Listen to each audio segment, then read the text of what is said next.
Hi, I'm Konrad Marshall, and from the Sydney Morning Herald and The Age, welcome to Good Weekend Talks, a magazine for your ears featuring in-depth conversations with fascinating people from sport and politics, science and culture, business and beyond.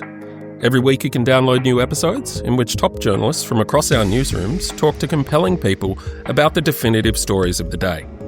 On today's episode, we talk to Mitch Brown. The 36-year-old grew up in country Victoria, in Ballarat, where he was a gifted athlete, along with his twin brother Nathan. The pair went to St Patrick's College, a so-called football factory that's produced an array of AFL stars, including everyone from Daniel Rioli to Danny Frawley, and then, of course, the Brown boys. Nathan was taken by Collingwood with pick 10 in the 2006 draft, and Mitch was selected not long after with pick 16 by the West Coast Eagles. He moved to Perth, made a career for himself, and although hit hard by injury, missing 2 entire seasons, he played 94 games before retiring almost a decade later. Mitch was also married to professional netball player Shae Bolton-Brown, with whom he has 2 little boys. And he might have remained among the ranks of largely anonymous footy players until a decision he made in August, when he came out as bisexual, becoming the first senior AFL player, current or retired, to do so in the 129-year history of the competition. He's here today in the studio to talk about his life before and after that big reveal and what comes next. Welcome, Mitch. Thanks, Konrad. Wow, it's like hearing you speak like about my life. It's still surreal. It's been a big couple of months. It's been since, the original interview where I did decide to announce to Australia, the world, maybe, about my sexuality, to shine a spotlight on safety, inclusivity in sport, and particularly for me, in men's AFL competition. It's crazy, and I've been trying to ride the wave, and part of it's a big thing for my life. If I wasn't a footballer, if I didn't come out publicly or people weren't interested in it coming out internally, even to my family, to my brother, it's still a big thing for my own life as just a human. Totally. So even that in itself's huge for me, and I'm dealing with all those emotions, the different types of nuances with relationships, people with that didn't know or have known me for a long time, like my twin brother. Yeah. And then you got this this public side of it, and I chose to come out publicly for a reason, and we can touch on that. But it's been a big phase, post interview, and not many people know that I'm working full time as well. Yeah, okay. Normal programming. What are you up to? I got 2 kids. I work in a consulting job, and they've been amazing to balance, I guess. It's not this responsibility. No one has ever put an obligation onto me to continue to share my story or continue to advocate for the queer community, or more specifically, safety inclusivity within men's sports or these hyper masculine environments. But in saying this, I feel like I have this unique opportunity. That's a good way to look at it. An opportunity rather than a responsibility or an obligation. Yeah, this opportunity, because right now I am the only public bisexual, gay man or current former footballer that, is speaking out, that has had that perspective of playing in the AFL men's competition as a professional. So with that, I don't know whether, I remember Gil McLachlan described, the former CEO of the AFL, described it as a burden for this person. Whether that's a burden for me or a gift to be able to continue to share my story or to talk. I feel that whilst people are listening, in particular, people that may not have listened before to a queer man or someone in the queer community, that I do have this responsibility and obligation as a custodian, and I do a lot of work in the consulting world with First Nations people, and I really connect with this word or this notion around custodianship. And for me, right now, my obligation to this space and the space of providing a safe, inclusive space for the next person is to make it a little bit better for them. And that's what custodianship is all about. And that's the mentality, I guess, in this next little phase that I'm going to, adopt and really believe and buy into. Blunt question, big question, maybe hard to answer question. Why do you think you're the first? Like, why do you think it took more than a century for any professional AFL player to share this kind of news with the world? It's a great question, Konrad, and I have had time to think about this. And mind you, when I was playing, the conversation around who would be the first person or, in the locker rooms, who is it? Who is that person? And which is quite toxic in itself. But what would the reaction be and why? We would talk about it quite often and it would come up in the media time from time and you'd talk about it. So I have had some time to think about this, and Australian rules football is quite unique in itself. It's, it is played in different parts of the world, but it is uniquely Australian, and it is, if you like, in its own silo. Yeah. And it's quite protected. And I think that if you like it or not, the Aussie rules game is embedded into our, the Australian psyche and culture. And, it's not just this sporting thing. It sits in its own place in our society, and it has so much influence over a lot of people. And because for so long, 120 years since it was only solely a men's competition professionally, and then 10 seasons ago, that's rough numbers, but it would be around that it's only been a men's competition, and it's been that sacred, that representation of the Australian man. Yeah. And I think it's built this environment where, if you like it or not, it's not safe to be able to step outside of that brand of what it means to be an Australian man, and the straightness in that. Yep. And the lack of diversity, because it's not played around the world, can contribute to that. And, and for a player, it's one thing to feel safe and supported by your teammates and the club environment. But then, you gotta remember, it's average crowd, so 30,000 plus every weekend. And then the supporter bases are, especially if you look at the ratios of our population in Australia, there's a lot of people out there, and you can hear them and hear what they say. And, it's almost to a point, it's your career's so short, it's not worth it to come out. And, yep. I believe that.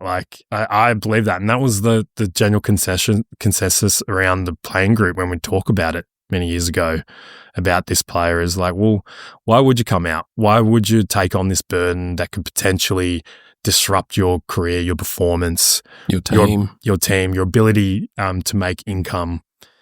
Why do that when you can just play straight in a straight game and then afterwards ride off into the sunset and do what you want in your community and come out then, whether it's public or not? I want to go to another question. It's one that comes up every single time someone comes out in sport these days. It's a question I heard when young soccer player Josh Cavallo came out, when basketball player Isaac Humphries came out. It's a two-word question. Do you know what the question is? Who cares? Man, it's weird that I didn't get that, because that one, right? You hear that one. We hear it again and again and again. I think it's well-meaning from people. From some people, they're wanting to show I don't consider you being gay a big deal, so I'm going to say, who cares? It's interesting, and I'd love to talk to the person who studies human psyche. I'm sure there's a name for that. But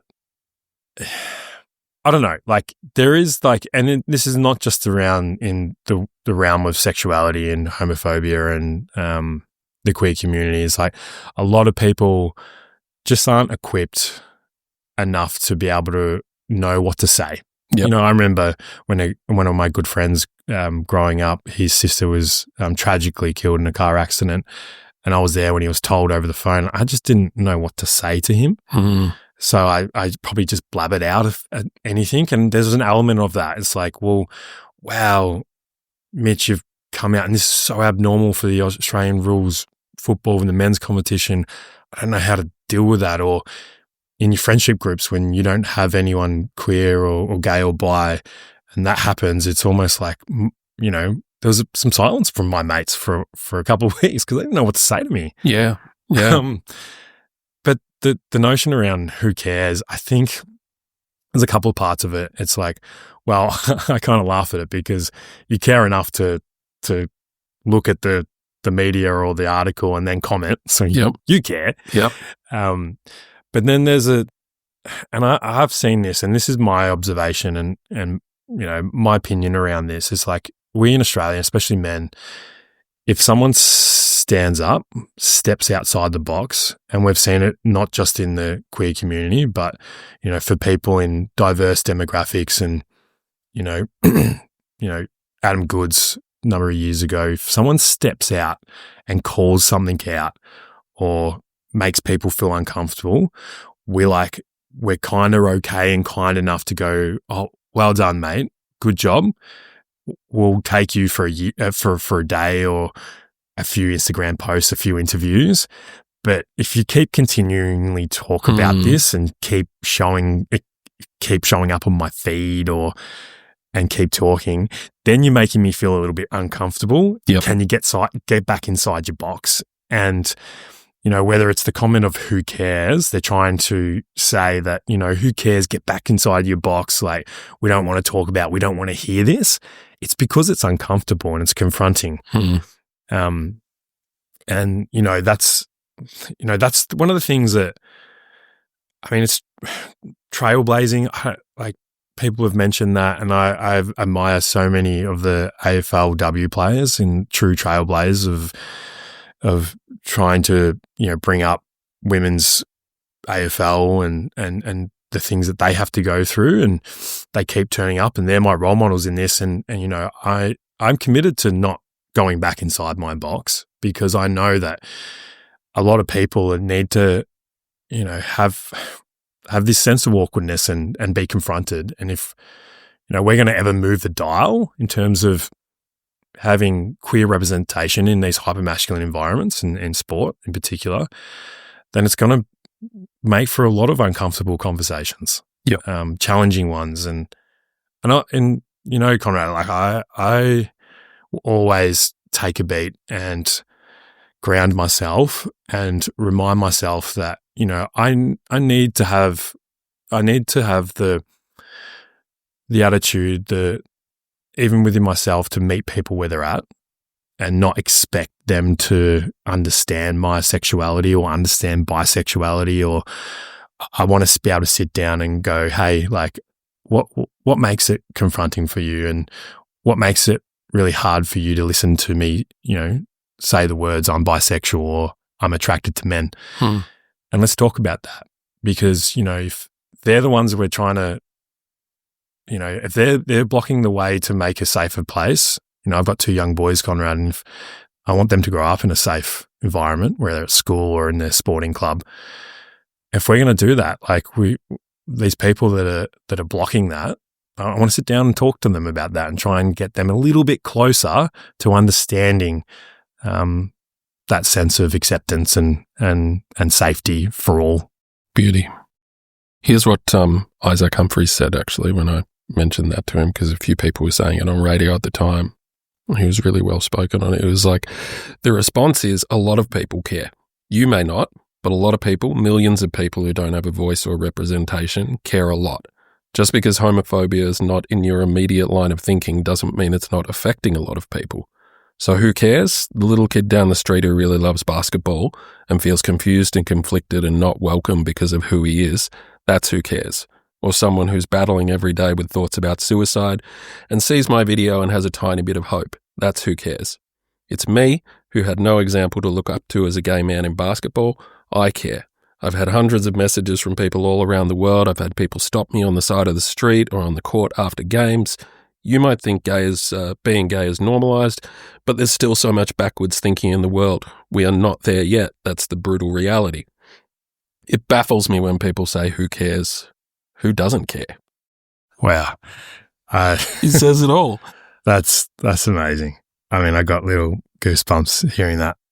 Can I ask what the response was like for you, the good and the bad? And maybe we would start with the good, we could start with individuals, like people that you know, and then maybe also strangers. Yeah. Like what was it like? Did you that podcast happened, and then is your phone just kind of lighting up for a fortnight afterwards, or?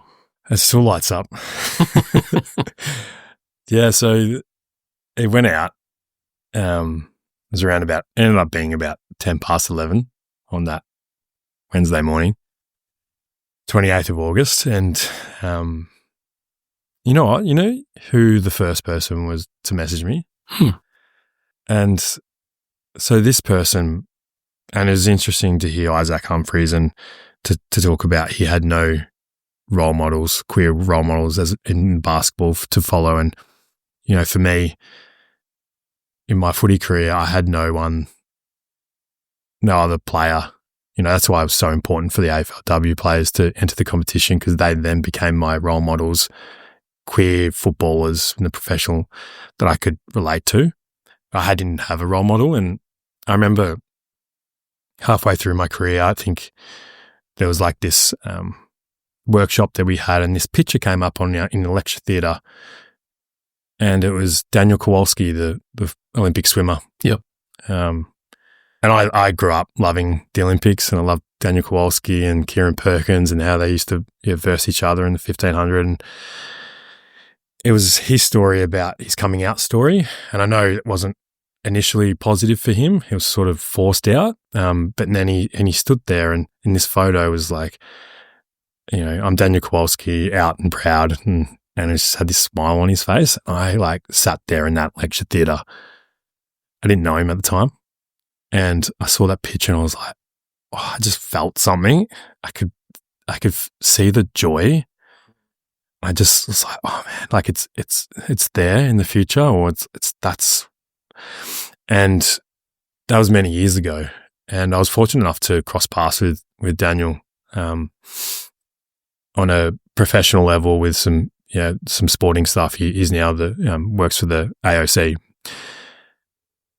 And the interview went out at 10 past 11, and funny enough, I got a LinkedIn message. That was the first message I got, and it was from Daniel Kowalski. Wow. And it was like, he didn't have the words to describe what it meant.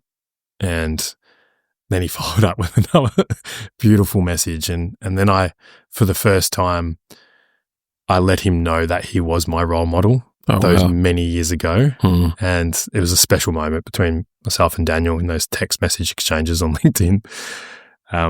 So there were some really special messages. There was these messages of, more celebrational, like celebratory, and happiness and joy, which is really fantastic, because I was quite nervous, self-conscious about the reaction. And then these messages which became the most important. And, I can really relate to what you read out with, what Isaac said about the people in the street, and the people and the little boy that's sitting there and that's confused about his sexuality but doesn't have anyone to talk to or relate to. Those messages start to come through. And this is where the whole argument of the burden or the gift, and this is where it truly becomes a gift, because a lot of people, a lot of young people, a lot of middle-aged men that are in straight marriages, relationships, felt safe enough to confide in me and message me their story and their experiences. And I can tell you, there are thousands of those messages. Yeah. Tens of thousands of messages. And, as these came through, I was just like, wow. I said to my partner, I was like, like, how can you not read something like this when someone cannot tell anyone else in the world, not even their partner, not even their parents, their mum and dad, their best mates, they felt safe enough to share this with me? Like, how can I not take this on? And, you know, those messages came through, and I made a commitment to write back and respond and take it on. And, you know, it took a toll. I want to be honest, it took a toll. But it just meant so much to me. And I remember there was this kid that in my local cafe that I would go down every morning and get a coffee and I would chat to him. And then a couple of days after, I was sitting down, he comes out of the other side of the bench of the coffee machine, and he comes to me and he looks at me and there's tears in his eyes. And he goes, "Hey, Mitch," and he's crying, and he just goes, "I just want to say thank you. I'm a gay man and you don't know how much this means to me." And like, his emotion, he was shaking, and I could tell what this meant. And that was when the enormity of like what I had done really hit home. And I've always maintained the fact that, you know, I didn't do this for me. You know, I was quite happily out within my own little friendship group and community. I'm straight presenting and I've got a woman as a partner. You know, I didn't have to do this, but I thought I wanted to shine a spotlight on, you know, homophobia in sport.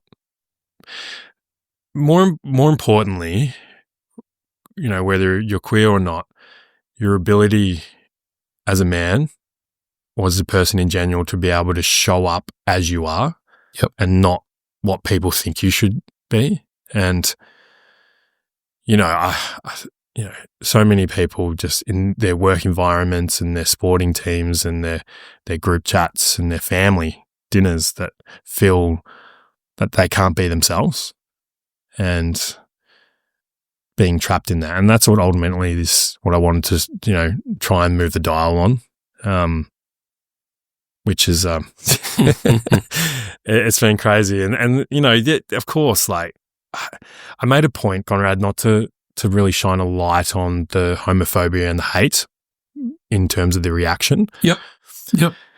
And because I wanted to maintain that, hey, you know, this is a positive thing. It's a positive experience. I want to be strength-based with my language. I want to make it, you know, I want to make a space and a platform to go, well, hey, we are ready to be able to have more queer players. We are, you know, there is so much progress. But it got to a point where I'm like, hang on, no, I think there is a point where I need to also mention that we still have a bit of work to do. Yep. And, you know, there's still a lot of hate and still a lot of homophobia that has come my way. And you know, I didn't want to just be all, you know, sunshine, rainbows and lollipops, because people, you know, we don't like to read the bad things and we like to think that, oh, Mitch, this is amazing. Have you copped any hate? And I'm like, yeah, I have. And people be like, what? You have you? I'm like, yeah, a lot. Especially when you start to really challenge the norms and the male psyche around something so sacred for us here in Australia as our Aussie rules football and our locker room and our sitting there at the pub. And, you know, when you start to really rock that, people don't like it. Yep. And they want to put you back in that box. And yeah, it's like, hey, you know, the amount of comments that are like, hey, Mitch, we love what you did, but this is a bit too far. You know, attacking our Mad Monday, attacking our blah, blah, blah.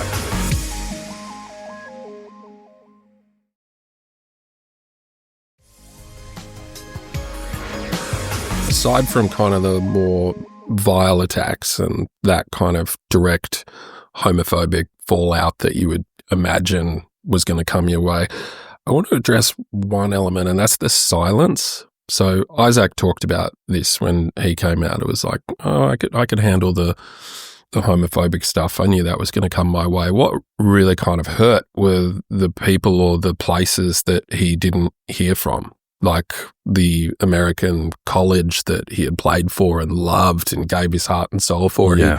He comes out and there's just not a word from the organisation or from any of his teammates. And I feel like that's something that you've brought up in the media, is like the silence from different places. So maybe you could talk to us just about that. Yeah. The way that lack of affirmations can hurt. Yeah. It's, it did. Yeah. I mean, so much for Isaac. It's just so relatable. You know, the silence was so loud, especially those first, you know, and this goes for anyone that's, you know, a bit apprehensive about something they've done or the environment they're walking into. They're so hypersensitive. And, you know, those weeks post that interview, I was really hypersensitive to people's reactions, like how they're going to react.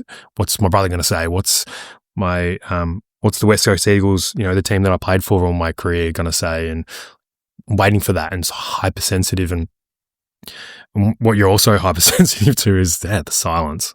And, you know, they haven't said anything. Are they offended? Are they homophobic? And for me, you know, and this is where, like, you just get so frustrated because, you know, it does hurt, and I've always maintained this is not about me. Like, and people will go, well, me, like you're attention seeker. Oh man, I'm not.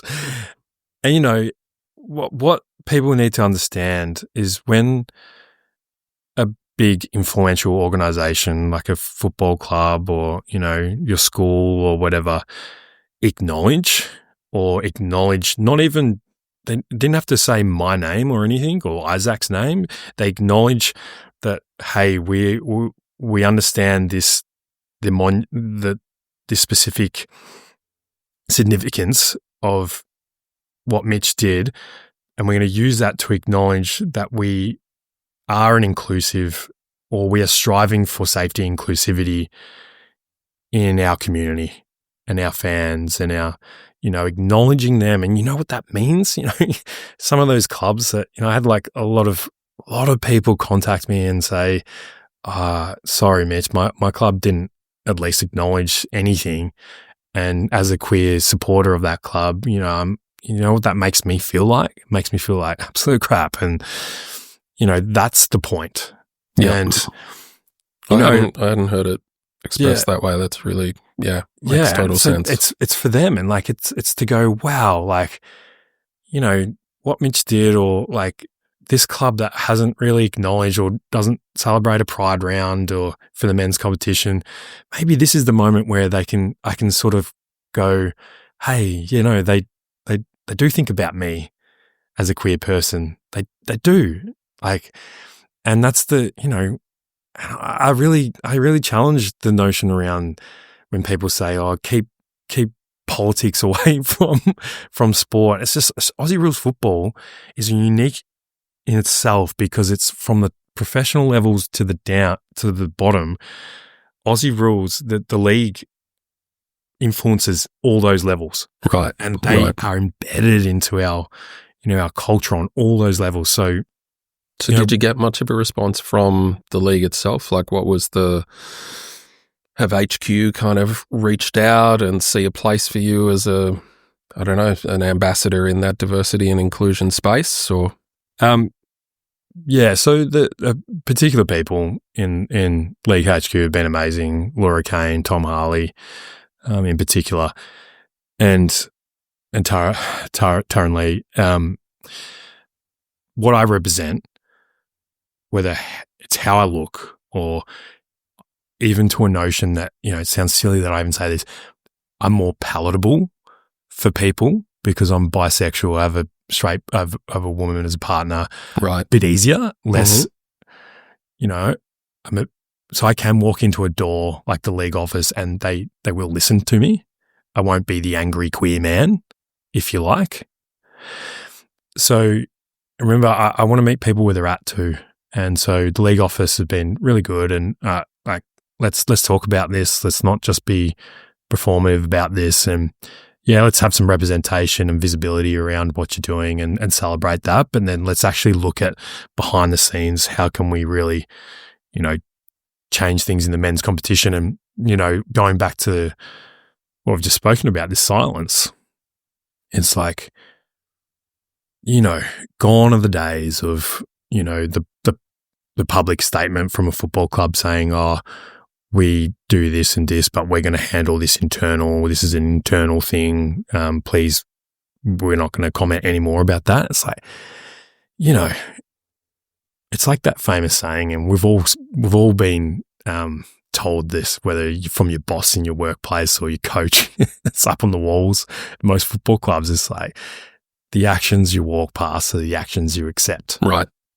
And we buy into that. We love that saying. Oh, yeah. I've been told that a million times. And well, when it's in the gym and when it's about how fast you run, Yeah. So when you close up shop from maybe the media, or you close up shop from expressing what's actually going on, or calling out something, or, saying that something is unacceptable, and you say silence because if we do silence, it'll blow over, and the quickness of the news cycle, and, there won't be a reaction or whatever.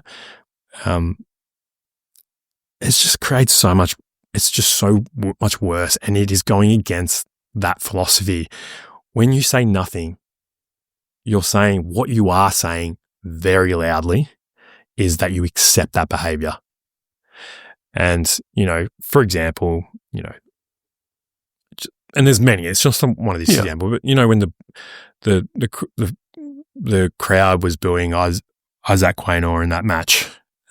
So just for listeners, particularly in the northern states who might not be aware, kind of homophobia has reared its head in the AFL over the last couple of years, with a handful of players suspended for offensive comments. And the most recent high-profile example kind of happened shortly before Mitch came out, when Adelaide Crows star Isaac Rankin was accused of making a homophobic remark to Collingwood player Isaac Quaynor. And the fallout was really dramatic. Rankin was suspended, effectively kind of ruled out for the season, pivotal player on the eve of a finals campaign. And then the two teams played one another in a final. And Quaynor, the player who'd been abused, was booed all night long by the Adelaide crowd. I was curious to know what that was like for you, watching that unfold, hearing those sounds. I remember watching that, and this happens in all other sports as well, cricket. It happens there. It's just this is and I remember watching it, and I've heard it, and I remember the booing with Adam Goodes. It's like people, we're booing because we want him to play poorly, or like we don't like him as a person, or that. But like, come on, Mm-hmm. And like from the football club, from the Adelaide coach, from the CEO, they just said nothing. They had opportunity to be able to stand up and proudly condemn this behaviour and say, this is not what we're about. They didn't choose to do that. And this is one of the things with the league office, the AFL. They also had an opportunity to go, and they've seen it with the Adam Goodes, the booing over the time with Adam Goodes that drive one of our legends out of the game. There's an opportunity to stand up and say, we don't accept this behaviour, this antisocial behaviour, whether it's against or is homophobic or is racist. We just don't accept this, because we are striving for a safe, inclusive environment in the stands. I didn't say anything. And what that allows that crowd that was there that day and people watching, what that says to them is, well, we're accepting this. We're accepting this. So, if Adelaide came up against Collingwood, the two teams that were in this game, again, later in that final series, there would have been more booing, that's for sure. Because there probably will be next year when the two teams meet, Nothing's more predictable. Yeah. Just sort of on that, just going back a little bit, so your early life in Ballarat, for New South Wales listeners, the Rat always feels like the coldest place in the state, but it's actually a kind of lively regional centre. The Catholic Church is pretty prominent. You went to St. Pat's, we mentioned, the alma mater of everyone from Premier Steve Bracks to disgraced late Cardinal George Pell. and you were at this all-boys school kind of steeped in stoicism and strength, and I was listening to a podcast the other day in which you were sort of saying how, homophobic language was just like breathing. It was a kind of daily occurrence, and you even sort of ended up engaging in that yourself. And so that comes back to Rankin, because I wanted to point out that you reached out to him, right? Yeah. Because it's not really so much even about his individual act, like letting slip a hurtful, kind of hateful thing, but the wider reaction. What was that like reaching out to Isaac, and what'd you say to him? So, long-winded question. Sorry. I agree. And Isaac's been on the end of a lot of racist comments, and Right. he understands like what it feels to be on the other side. And I saw him do a press conference, and I could see the emotion in him. And I was just like, and I maintain the fact that I want to meet people where they're at too. So I was like, hey, whether he wrote back or not, or whether he even knew who I was or not, I reached out to him and said, hey man, you're not a bad person. You're an amazing role model for so many people. Remember that. I just wanted to let him know that. It's like, and we had a couple of text exchanges, and it was amazing. And he's been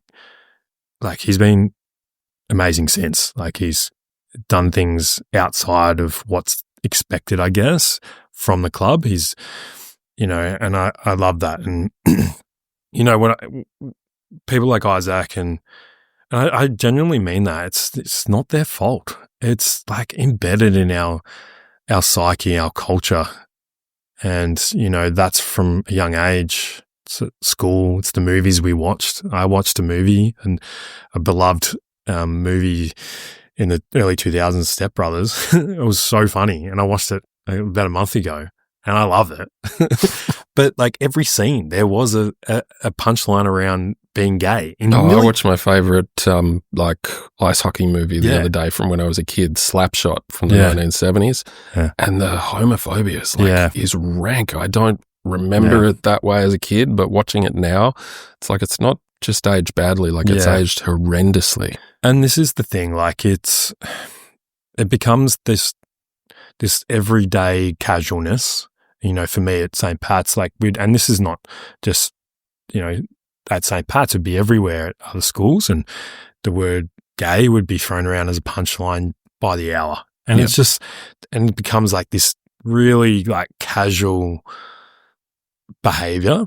And it's like everyday disrespects that I've sort of talked about is, for most people, they may not be offended by it, but what it does do, it paves way for more harmful behavior. Yeah. It embeds this behavior of casualness, and, when you may be out on the field or under pressure, or this heightened sense of, competitiveness, that's when the more harmful behavior rears itself as a result of that everyday disrespect. Absolutely. Yeah. And that's what I'm talking about. And, when we get really sensitive on, calling out, a comment or a post or language, whether it's at the pub, in the group chats, or, Mad Monday celebrations, that's the impact that it'll help create. Is you call out that, and people will be like, well, you're so soft, Mitch. It's not homophobic.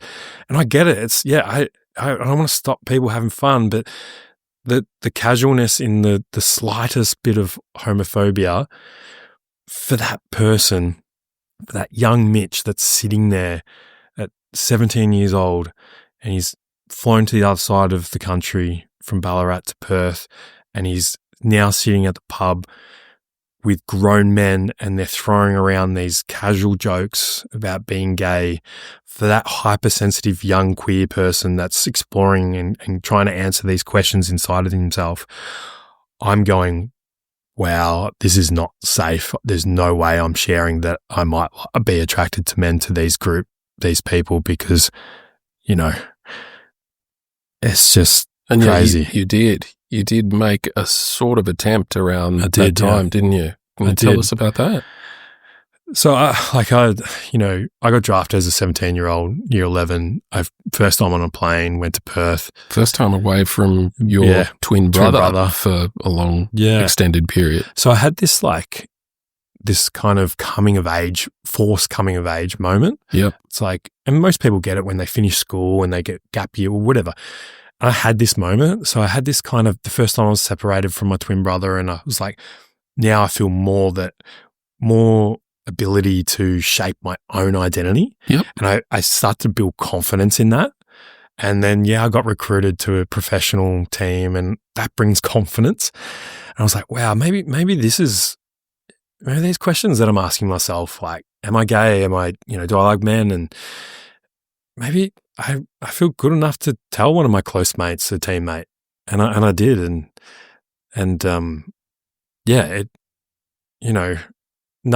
he's he was one of the first ones to reach out to me about this moment, and I love him to death. But he didn't. He handled it like a joke. Like I said, hey, how do you know when you're gay? Like, and he treated it like a bit of a joke, and then I like saw that, because remember, I'm hypersensitive to the reactions, and I was like, okay. Now let's damage control. Let's turn that into a joke too. So then I participated in a joke and became homophobic. I said some homophobic things and just joined into that, and then buried those questions and those thoughts deep down. Yeah. And never sort of let them out until post-football. Okay, so that would have been a tough thing, to be closeted or just not able to live your truth in that environment, because you were there playing footy for 10 years. It was a really large formative chunk of your life. So that's tough.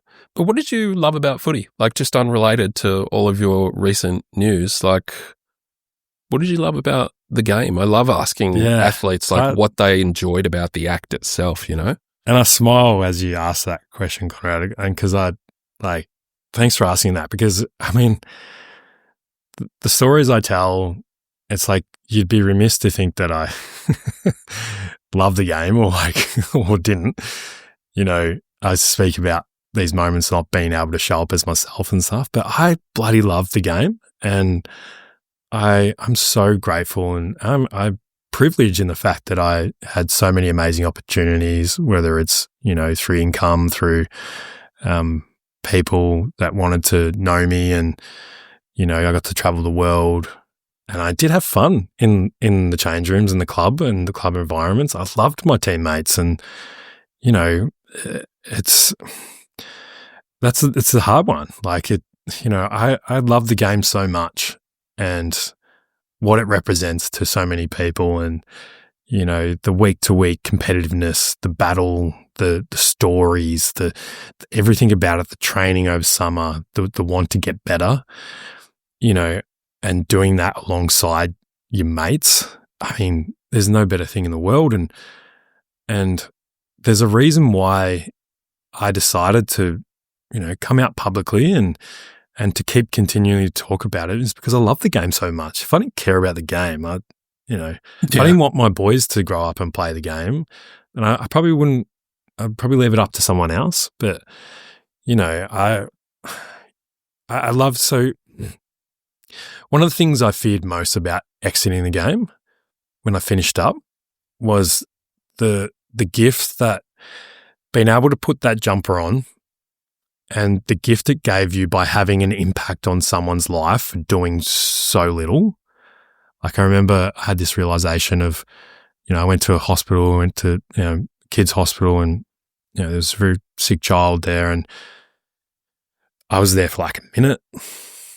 They knew I was a player. I didn't know who I was, but I was a player, and it's just like, it was the best part of their day. Like, it was just amazing. They lit up, and it was just incredible. And I sat in the car park afterwards, and I was like, wow, like, when I finish, this is what I'm going to miss the most, the gift to be able to have an impact on someone's life. And I feared that. And then I left the game, and I realized that, we don't have to have this AFL jersey on. We don't have to be a footballer to have an impact on someone's life for doing so little. And, you know, I had that realization, and, you know, from there I just craved meeting people, meeting amazing people, and people that I could really, for the first time in my life, like I loved my teammates and the people that were involved in my footy career.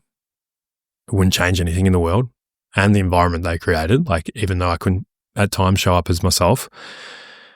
But for the first time after footy, like at school, primary school, at school, I didn't choose who my classmates were or the students that rocked up at my school. For footy for 10 years, the recruiters chose who were my teammates. I didn't get a choice.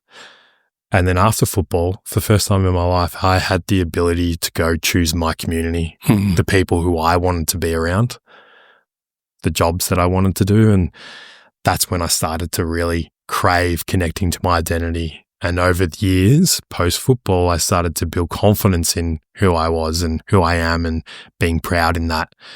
And people, you know, loving and seeing who I really am, and in all my glory and imperfections, and that including my sexuality, and the fact that I could explore these questions of being attracted to men and not feeling ashamed or embarrassed about that.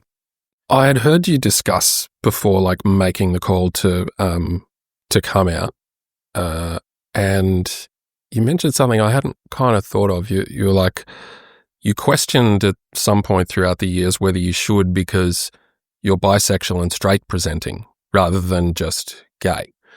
You questioned whether you were a good enough football player to come out as gay, whether the first should be like some absolute superstar or, you know, established champion. And you had those sorts of doubts. What was it that sort of convinced you to, cross the line eventually? Yeah, for years I'd have conversations with people, and, you know, whether they're queer or not, they would say, "Hey, Mitch, you really should really say something. I mean, this could mean a lot to a lot of people, and, you know, could actually help a current player or someone to actually feel strong enough to be able to do this." And I was just like, whether it's my own protection mechanisms or, you know, I still do it now. I'm like, I wasn't much of a player or whatever. I think I'm protecting myself from, it's natural. But, you know, I truly thought so I reached out to the journalist, and when I was like, I want to tell my story and come out, and he asked me, the first question he asked me was like, "What's your biggest fear with all this?" And, you know, I said to him, it was like, the biggest fear was that people think I'm a fraud or an imposter. And I still go through palpitations of that, even now. Like, you know, I have my own internalized biphobia. You know, there is still a lot of biphobia within the queer community and that. So I'm like, well, you know, am I worthy of this? You know, I've had a lot of people within the queer community say, "Hey, Mitch, we love your work and we love your voice, and, you know, keep doing it. But what we really need is, like, we love you, but what we really need is a gay man to walk down the red carpet at the Brownlow holding his, you know, husband. And that's what we really need." And, you know, I'm like, that's the kind of, sorry, can't give that to you. Yeah. And so, I mean, a lot of things did hold me back for years. I thought about it for years, and then it's just like, you know, I did hear on this little snippet, and that's when I was in Italy with my partner, and I was like, the snippet said, you know, it was around this 129 years, and not one person has come out and publicly stated their queerness as a player, past or present. And it's like one of the only sports in the world. And I was just like, man, I've had enough of this. I don't care. I'm just going to talk to this because it's not true. And it's not just me. There's so many others. And I'm going to just like, let's get rid of this stat. And, yeah, it was funny. I had still a stats-driven footy player to the end. That's my true KPI that I'm most proud of. Yeah. So I don't know, I guess I just want to ask what's next for you. Like, it feels like you've had a big life already, but as we mentioned off the top of the episode, you're 36 years old. You're a bloody whippersnapper, at least compared to me. What's next? You got to settle in, I guess, to this role of sort of unofficial spokesman, because people are going to call on you for comment every time there's some whisper, like, oh, we might start a pride round. Let's ask Mitch about that. Somebody else was suspended for a homophobic remark. Let's ask Mitch about that. I don't take this question lightly, and it's one of the biggest questions that I'm still reflecting on, still thinking about. I've asked a lot of people for advice on this one. It's like, what next? What do I do? And I remember 11 a.m., 10 past 11, the story came out on August the 28th. By 3 p.m., I had a missed phone call, and I called this by no number, and I called it back, like a number I didn't know. I called it back, and it was Sam Mostyn, the Governor-General of Australia. I was like, okay, wow. She was amazing. She was so nice. And it was like a really cool, casual conversation. I was like, do you have any questions for me, Mitch? I'm like, actually, I do have a question. I was like, Sam, hey, what do I do now? Like, what do you think I should do? Do you have any advice for me? And she said to me one thing, is like, don't stop now. You know, keep speaking out, keep speaking for those who can't, and, you know, keep speaking for those who don't have the support out there. And I mean that. Like, I'm so lucky to have these amazing organizations, to have conversations with you, Konrad, and like to have, you know, this love and these messages. And yeah, I cop a little bit of hate, but, you know, I get so much love. And my coming out experience has been so really positive and uplifting. And there's been personal byproducts, pardon the pun, of this. I walk a little bit taller, and I'm proud of who I am and my queerness, and I know that a lot of people don't have this support, and their coming out experience is not positive. And you know, I just want to be able to share this love and support that I have with those people. And one way I can do that is to keep speaking out, keep talking, keep sharing my story, and I will do that.